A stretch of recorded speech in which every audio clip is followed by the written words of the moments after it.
We continue our campaign coverage tonight with part 2 of our look at the race for Charlotte County Sheriff. We already heard from 2 of the candidates. Now hear from Glenn Sapp and Frank Rubino as they talk to SNN local news reporter Grant Boxleitner.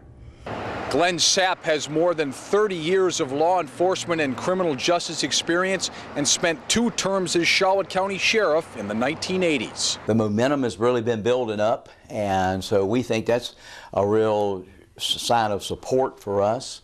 The campaign workers they're staying highly energized, which is very important, as you know, in a campaign. And I think we're doing well. We're continuing to get money. Marine Corps veteran Frank Rubino has 30 years of experience. Right now he's a major at the Glades County Sheriff's Office and also spent a stint with the Florida Department of Law Enforcement. We've tried very hard, in getting our message out. We've met a great bunch of people in the community, which I'm going to take away from this whole experience. It's an experience. I've been doing this for 32 years in law enforcement, and I've never been in the political side of it. And it's unique. It's more of I would say it's more of a chess game than it is who's the most qualified. So what are 2 or 3 of the key issues that you think are facing the Charlotte County Sheriff's Office, or any problems that you would like to solve and address as it applies to public safety as well? I think there's a battle for truth and transparency at the Charlotte County Sheriff's Department right now. Part of that stems from the fact that we've got a $57 million budget, really high.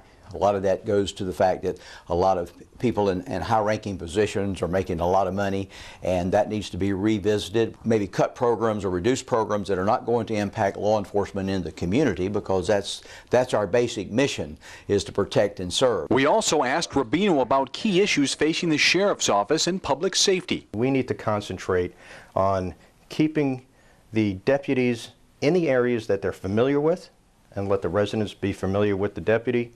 And then that's how you build that partnership. By going after the low-level drug user, all you're doing is beating your head against the wall. All you're going to have is repeat offenders. What you need to do is you need to have a unit that can do long-term investigations and dismantle the organization. You have to educate them and aggressively prosecute those who are hurting and going after the senior citizens. And finally, we asked each candidate to address the voters. Just want to ask you, why do you think you're the best candidate to be the next sheriff of Charlotte County? We stressed from the very beginning, we're going to be very positive with our campaign. We're not going to sling mud. We're not going to bring up all the bad things that gets brought up in a campaign a lot of times, which takes away from the issue. And I'm just asking the people of Charlotte County, look at my qualifications, look at my more than 30 years of law enforcement experience. I'm the only one that can give you state and local experience.